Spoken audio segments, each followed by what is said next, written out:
Queridos amigos, muy buenos días. Bienvenidos a Desde la Radio a través de Radio Nacional del Perú y 7.3 Noticias TV Perú a nivel nacional.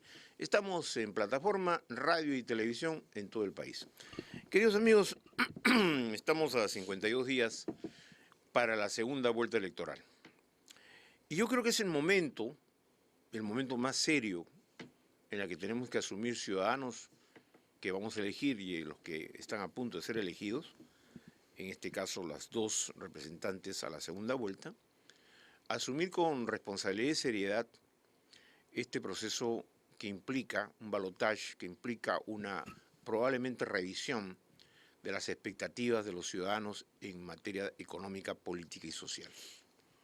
Ya no se trata aquí de perder el tiempo en diatribas, en insultos, en cuestionamientos y en excesiva euforia, porque eso contamina evidentemente un proceso político y si es electoral aún más. Y lo digo, queridos amigos, no por la experiencia que he tenido a lo largo de los últimos tiempos en muchas partes donde he acudido a cubrir información política electoral, sino porque en nuestro país particularmente se dan escenarios en los que habría que advertir que el exceso de entusiasmo puede llevar a cualquiera de los dos candidatos a perder en el terreno de las expectativas. Está bien que un grupo político tenga la mayoría, pero esa euforia de pronto se convierte en preanuncios que podrían exacerbar los ánimos, como el decir que el señor Alberto Fujimori va a salir por la puerta grande, ¿no? Y probablemente tener vida activa política. Un preanuncio absolutamente emocional, ¿no? Que tengo entendido que en las propias filas del fujimorismo han pedido mesura y un poco de silencio al respecto. Pero en todo caso, queridos amigos, hay que ver lo que ya las reacciones en el ámbito internacional se están dando. La empresa Moody's ha advertido para los dos candidatos, y esto está publicado en una amplia entrevista en el diario Gestión, que hay riesgos, si se bajan los impuestos, que es una propuesta de uno de los candidatos, o si se utiliza el Fondo de Estabilización Fiscal, que también es otra propuesta de la candidata Fujimori. Entonces, miren ustedes, para los organismos que toman el pulso diario de las finanzas y de la economía, aquí en estos preanuncios electorales pueden haber efectos nocivos para nuestro futuro económico. Advertimos simplemente, porque eso es lo que nos corresponde a los periodistas, para de alguna manera ayudar a formar opinión y de alguna manera ayudar a que el ciudadano, como lo vamos a hacer a partir de la próxima semana, el lunes, aquí en Radio Nacional, vamos a poner los dos planes de gobierno que nos han alcanzado el Acuerdo Nacional, porque ese es el texto original, y los vamos a poner para debatir con los representantes de los partidos sobre los temas específicos de cada uno de ellos y con los representantes de la parte técnica o economistas que nos puedan ayudar a entender mejor el escenario. Y usted será el beneficiario, justamente el beneficiario, porque queremos ser objetivos en el tratamiento de los temas, olvidándonos de las anécdotas y olvidándonos de los problemas de menor importancia. Queridos amigos, analicemos estas conductas políticas y analicemos obviamente todo esto a 52 días con la presencia de un representante tal vez de la institución de mayor credibilidad y prestigio en el ámbito político electoral como es Transparencia, cuyo secretario general, el doctor Gerardo Tábara, está con nosotros. A quien le damos la bienvenida. Doctor Tábara, muy buenos días. Muy buenos días. ¿Cómo está usted? Un placer estar con usted. Bueno, ahora sí nos corresponde a los medios ser más serios en el tratamiento de la información, creo. Y digo, nos corresponde, hemos sido serios nosotros, Sí, pero estoy tratando de involucrar a otros en esta suerte de necesaria y urgente discusión de planes de gobierno. Sin duda, yo creo que ahora estas semanas que quedan, 6 semanas hacia la segunda vuelta, deberían ayudarnos a saldar la deuda que tenemos en general con la población y con el proceso electoral. Hemos estado lamentablemente enfrascados en discusiones sobre si un candidato va, no va, las tachas, las exclusiones, en fin, si el jurado decidió bien, no decidió bien.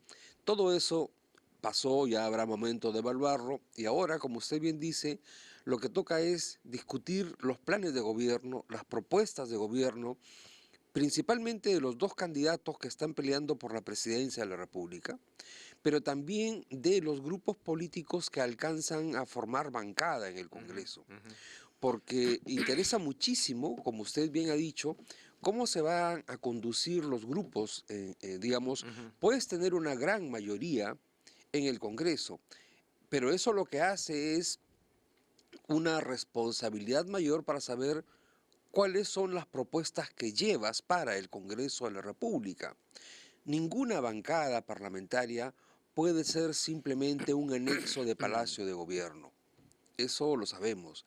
Se trata de mantener, a pesar de una mayoría amplia, se trata de mantener un equilibrio de poderes que ayude a la gobernabilidad, que ayude a mantener el Estado de Derecho y a un ejercicio del gobierno dialogante. No olvidemos que, según el mapa electoral, hay zonas del país que han sido mayoritariamente, han votado por ejemplo, la candidata Mendoza, Verónica Mendoza, que no pasaría a la segunda vuelta. Pero esa población va a estar muy pendiente de lo que se haga en el Congreso y en el gobierno. Puno, Apurímac, Huancavelica, Arequipa, el Cusco, han votado por una determinada opción. Y que se pueden convertir en zonas calientes.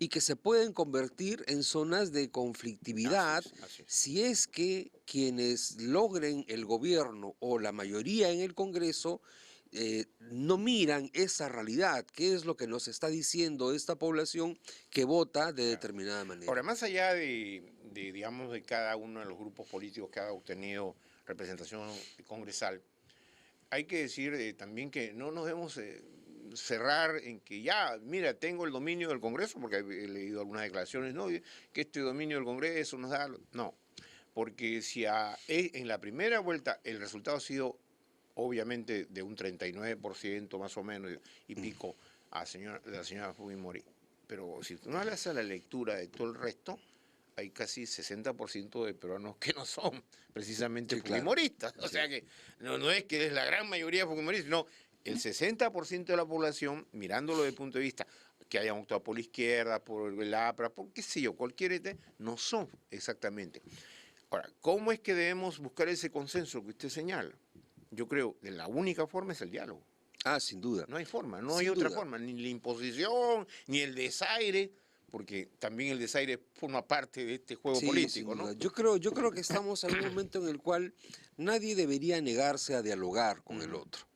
No podemos hacer que digamos, las posturas políticas que han sido tan enfrentadas en la primera vuelta impidan el diálogo. Ir a dialogar no significa que vamos a estar de acuerdo en todo lo que haya que hacer, pero yo creo que la población va a ver muy bien que los 6 o 7 grupos políticos que logran presencia en el Congreso tengan puntos de diálogo para primero hacer un balance de qué es lo que ha querido decir el electorado con los resultados del 10 de abril y en segundo, qué es lo que se espera entonces de estas semanas de campaña que, como usted bien dice, debería estar marcada por el debate de propuestas, de planes muy concretos y muy precisos y qué es lo que se espera a partir del 28 de julio. Porque tampoco podemos ignorar, queridos amigos, que hay un 12%, me parece lo que me han dicho hoy día, que hubo una especie de ausentismo.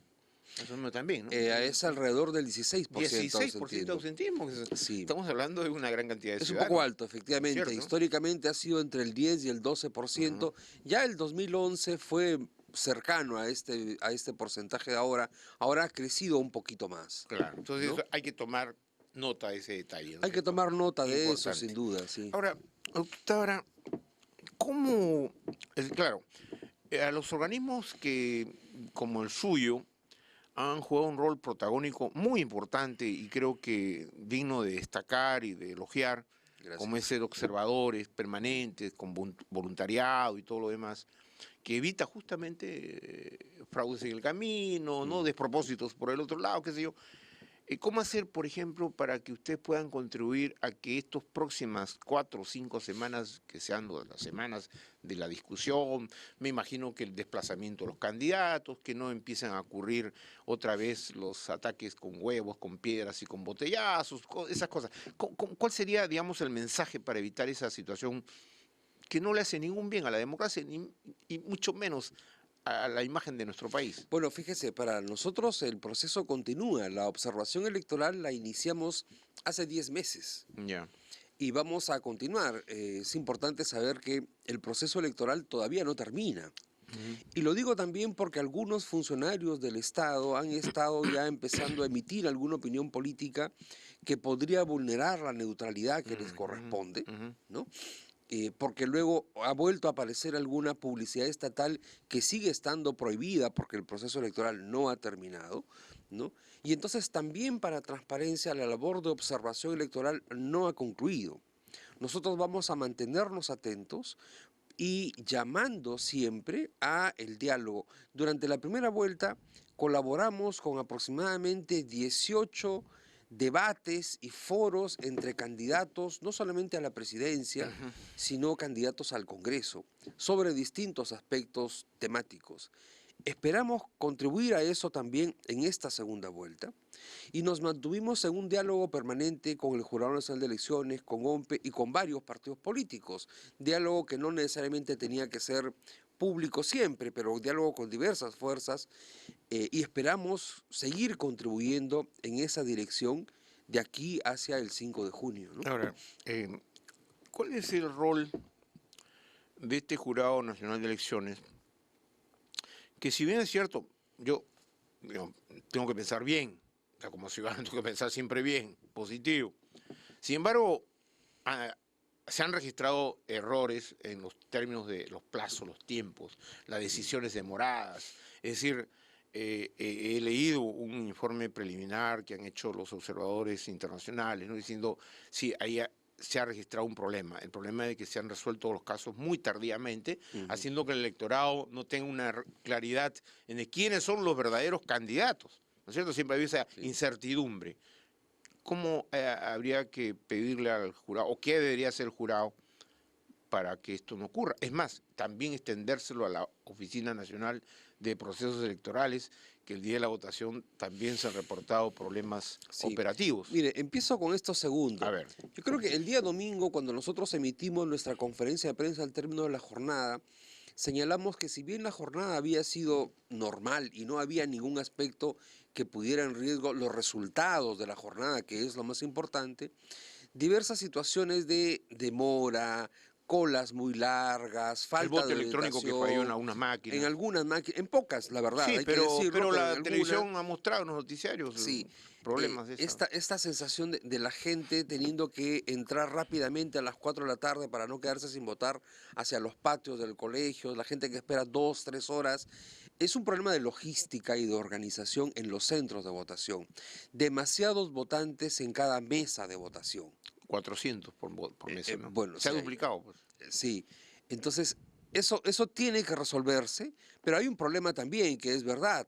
Los miembros de mesa, muchos, se niegan a cumplir esa función y entonces llega el suplente o alguien de la cola que no estuvo capacitado como miembro de mesa. Hay que hacer una exhortación y al mismo tiempo yo estoy convencido que los miembros de mesa necesitan una retribución por la labor que realizan ese día y eso corresponde al presupuesto general de la República, asignarlo a OMPE para que los que asisten con algunos dicen que la participación del ciudadano tiene que ser espontánea, libre, sin interés por medio, ¿no? Sí, de acuerdo. Y muchos pueden hacerlo, pero yo imagino el señor o la señora que tiene un puesto en el mercado y ese día lo dedica, ese día dejó de recibir ingresos. Obvio, claro. Y entonces, ¿cómo le compensamos eso? Pero bueno, para evitar tener que distinguir caso por caso, entonces habría que extender a todos. Es decir, todos recibirán una suerte de viático, ¿no? Por ejemplo. No un viático que no necesariamente sea una remuneración, sino un viático. Claro, porque luego que se dice, es no laborable para el miembro de mesa, es no laborable para el que tiene un trabajo dependiente. Claro, pero para el que es un independiente, dejar de trabajar un día es... Muchas son informales que viven de eso, ¿no? Efectivamente. Ahora, y creo que en el Jurado Nacional de Elecciones hay un tema que hay que resolver. sea, el Congreso nos ha dejado, este Congreso saliente, una deuda tremenda, que es la reforma electoral. Y en este proceso electoral lo que hemos visto es nuevas evidencias de la urgencia de una reforma electoral, tema del cual hemos conversado varias veces en estos Totalmente años. de acuerdo. No en el último año, en No, estos no, años, don Alberto, hemos así hablado es. del tema. Y el nuevo Congreso tiene que tener eso como prioridad número uno. Un tema que se agrega a lo que ya hemos discutido sobre reforma electoral es el asunto de los plazos. O sea, no puede ser que las tachas se den hasta tan cercano a la fecha de la elección. Y esta ley que trae el famoso artículo 42 de las dádivas, que permitiría entonces expulsar a un candidato incluso en la víspera de la elección, es algo que tenemos que corregir inmediatamente. Es decir, no podemos seguir con una norma de esa naturaleza que es tan abierta que si yo le invito a usted un café, Sí, y siendo yo candidato, podría quedarse puede ser excluido. razón para que me Claro. excluyan. Porque yo podría valorar el café, decir ese café es tan rico y tan famoso que Sí, ese café claro. cuesta 30 soles. Sí, por Entonces usted supuesto. recibió más de lo que, ¿no? Sí, claro, claro. Y entonces termino excluyéndome, y donde la única sanción es la exclusión. Correcto. No hay ni siquiera una escala de sanciones según la gravedad, la intencionalidad, ni nada por el estilo. Yo creo que ahí hay una cosa Ahora, que hay que resolver pronto, ¿no? tenemos que hablar de los pesos y los contrapesos. Hay ciudadanos que conscientemente ya están deliberando de que si bien es cierto el Congreso tiene que tener justamente, probablemente, eso ayudará a una mayoría más o menos y a unas fuerzas políticas que puedan entrar en consenso. A otros dicen, bueno, el Congreso que tenga su mayoría, pero que el gobierno sea ¿no? del otro lado. Entonces, esto podría interpretarse como los pesos y contrapesos, eso es lo que la gente de alguna manera debería de analizar antes de votar en segunda vuelta, ¿o no? Bueno, es un buen punto de análisis, ¿no? Pero yo creo por eso es que es importante que los partidos, cuando presentan un plan de gobierno, distingan lo que harían si llegan al Poder Ejecutivo, a la Presidencia de la República, y lo que harían desde el Congreso de la República. Ah, claro. Porque no es lo mismo, No es lo mismo, claro. estar en Palacio de Gobierno Son que acciones estar en la programáticas Plaza Bolívar. absolutamente distintas. Son diferentes. Y entonces es importante ahora que los dos partidos que han pasado a la segunda vuelta nos digan qué es lo que harían desde la Presidencia de la República, pero también qué es lo que harían desde el Congreso de la República. Y que exista, como se dice, no un cordón umbilical, ni una mesa de partes, ni nada por el estilo entre el Ejecutivo y el Congreso, Así es. sino que sean absolutamente poderes totalmente independientes en el manejo político. Uno que legisla y otro que hace cumplir Es decir, la ley. ¿no es la cierto? función de control del Poder Legislativo no se pierde porque haya ahí una mayoría que corresponda también a quien tiene el Poder Ejecutivo. Correcto. Es decir, hay que mantener la naturaleza, porque eso es esencial para la democracia, el equilibrio de poderes, el control que se ejerce entre los poderes Ahora, del Estado. yo quería entrar a un terreno que probablemente para muchos ciudadanos les resulte extraño, porque no siguen de cerca lo que pasa en la región. Políticamente hablando, quienes estamos siguiendo de cerca y quienes durante más de 40 años hemos estado informando sobre lo que pasa en nuestra región, en mi caso, América Latina tiene ya problemas políticos bastante severos.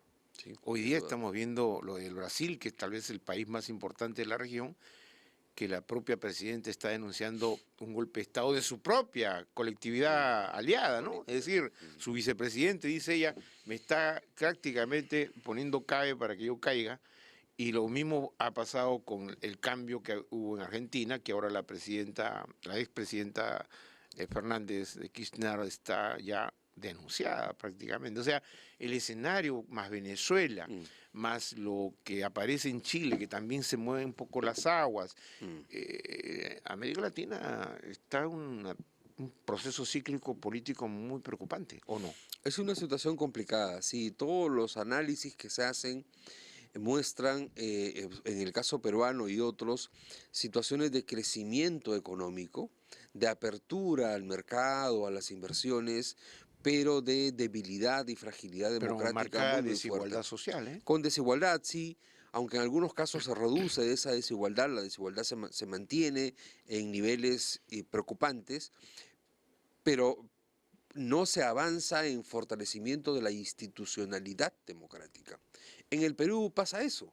Cuando miran los indicadores que establecen las entidades que hacen análisis sobre democracia, el Perú va bien en un conjunto de indicadores, pero mal en lo que es, por ejemplo, fortaleza de los partidos políticos o cultura política. Es un tema que vamos a abordar. Ahora, y para ganar tiempo a lo que tenemos en este programa, hemos visto el resultado de los partidos políticos en la primera vuelta. Un partido como Perú Posible que se esfumó, por decirlo de alguna manera. Y así como se esfumó el partido, casi se esfumó también Alejandro Toledo, porque inmediatamente tomó un avión y se fue. Alan García, ayer acabo de escuchar a...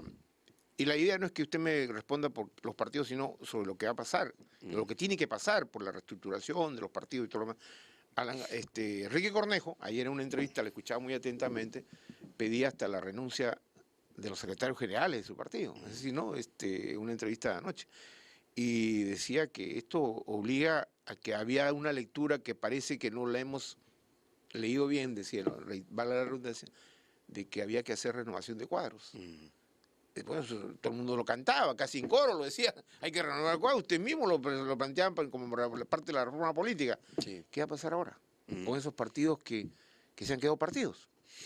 Sí, bueno, sí, sin duda los tres partidos, bueno, hay dos de los partidos más antiguos del Perú, el Partido Aprista y el Partido Popular Cristiano, han tenido resultados que no son nada alentadores para ellos, claro. ¿verdad? Para partidos de esa trayectoria, el Más Perú resultado Posible. no es alentador. Perú Posible, que ha sido gobierno, pierde la inscripción. Y otros partidos tuvieron que retirarse, Pero los menos que, digamos, bueno, eso por estrategia se han mantenido. se han retirado, pero los que han quedado ya fuera mantenerse. son Orden, sí, claro. Hilario con Hilario, su partido, sí, y todo lo demás.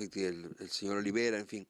Entonces, yo creo que de verdad, tiene que haber una especie de encerrona de los dirigentes de estos partidos políticos, hacer una reflexión muy profunda, una introspección muy profunda de qué es lo que ha pasado, cuáles han sido las decisiones mal tomadas que los han llevado a este tipo de resultados y la responsabilidad que tienen para con el país de ofrecer una nueva organización política, con una nueva estructura, con programas más acordes a lo que está pasando y con nuevas formas de hacer política.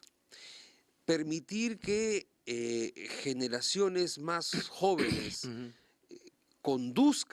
tomen las riendas de los partidos políticos no tiene por qué asustar a nadie. Yo creo que ahí es donde, fíjese, hay un partido que estaba en una discusión entre generaciones jóvenes y más nuevas y ahora termina, no me pide el nombre, pero yo creo que mucho termina como termina, ¿no? Entonces, sí creo que es un momento para hacer de verdad al interior de los partidos una reflexión muy seria de la cual salgan cambios. Ahora, pero además, perdóname, sí. Porque los partidos y los dirigentes de los partidos no deberían olvidar que su responsabilidad no es solamente para con sus militantes.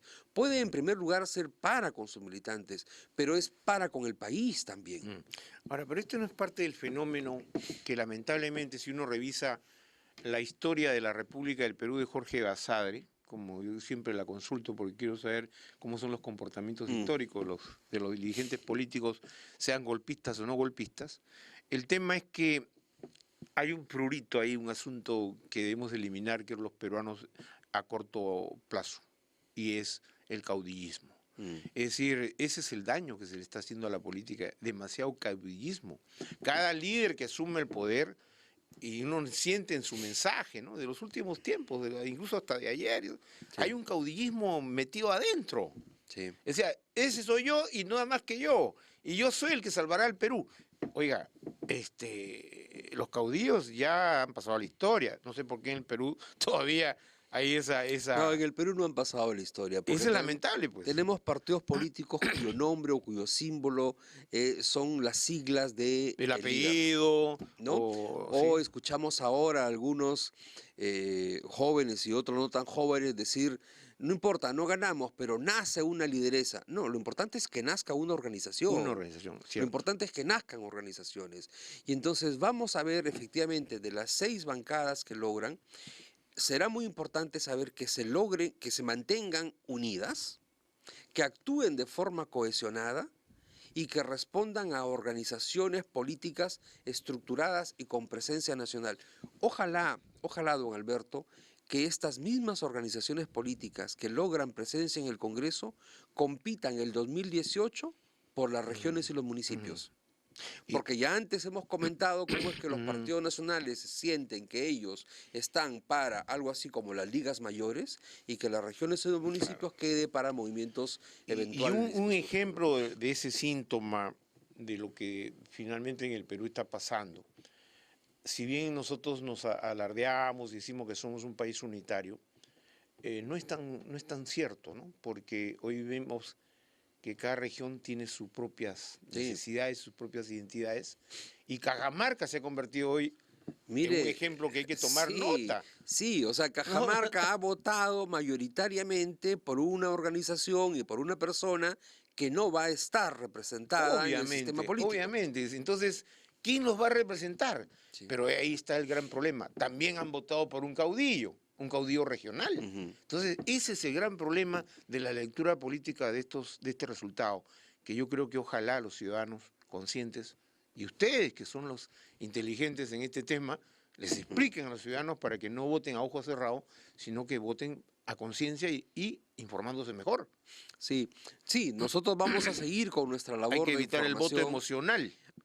Sí, siempre hay emoción a la hora de votar, sin No duda, estoy en contra, pero digo, pero tiene que haber mayoritariamente emocional no sirve. un contenido de información, de diálogo, de debate y finalmente de una decisión que tiene que ser estrictamente personal. ¿Qué mejor Sí, ejemplo, sí, queridos amigos, de lo que ha venido ocurriendo? En e- y yo lo digo con todo respeto por el presidente de la República, a quien yo he conocido y he entrevistado muchísimo tiempo atrás, en varias emisoras, y mucho, no tengo nada que señalar al respecto, pero digo, él, por ejemplo, el presidente, por el lado positivo, ha respetado nuestra libre opinión acá, ¿no? Porque ujú, esta es una emisora del Estado, no es del gobierno. Y el presidente ha respetado escrupulosamente nuestra posición. Y yo diría, evitemos justamente eso, que los sentimientos, que las emociones lleguen a un partido de gobierno y que finalmente, cuando terminan que se desilusionar a la gente, ¿no? O sea, eso es lo que hay sí, que evitar en el Perú. O sea, que se sí. consoliden las fuerzas políticas que están en el gobierno para que sea una nueva opción después del plazo constitucional, pero que no estemos justamente en una situación así en la que la incertidumbre va generando anticuerpos muy severos para la Sí, gobernabilidad. A eso me refiero. Los ujú, anticuerpos a la gobernabilidad son muy grandes. de acuerdo. Y un desafío para la gobernabilidad tiene que ver con, por ejemplo, el alcance que tiene una radio y una televisión como esta, Ujú. que usted dirige, don Alberto, que es la pluralidad de este país, la Totalmente de acuerdo. tremenda diversidad de este país, 50 y pico lenguas indígenas en la Totalmente. Amazonía, Y a eso me refería. varios tipos de quechuas, Ujú. no solamente un aymara, un país con una geografía tan diversa y tan compleja. ¿Cómo gobernar un país diverso?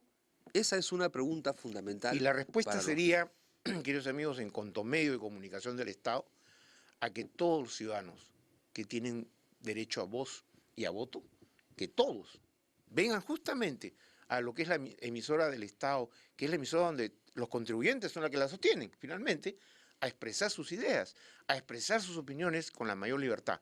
Porque lo más preciado que tenemos los ciudadanos es nuestra libertad, para expresarnos, Mm. para actuar, para elegir, y eso, si no lo conservamos, luego lo lamentamos. Queridos amigos, conversar con el doctor Gerardo Tábara es un honor. Muchas gracias a usted, don Muchísimas Alberto. gracias. Amigos, ya saben, nosotros somos básicamente democráticos y plurales. Por lo tanto, en este medio, que ojalá cualquiera sea el nuevo gobierno que asuma su responsabilidad, mantenga la independencia de los medios del Estado para que precisamente el gran debate de las opiniones genere gobernabilidad e institucionalidad para el bien de todos los ciudadanos. Muchas gracias, doctor Carrara. Gracias, Alberto. Queridos amigos, desde la radio, a través de Radio Nacional de Perú y 7.3 Noticias TV Perú a nivel nacional, que tengan ustedes un buen día.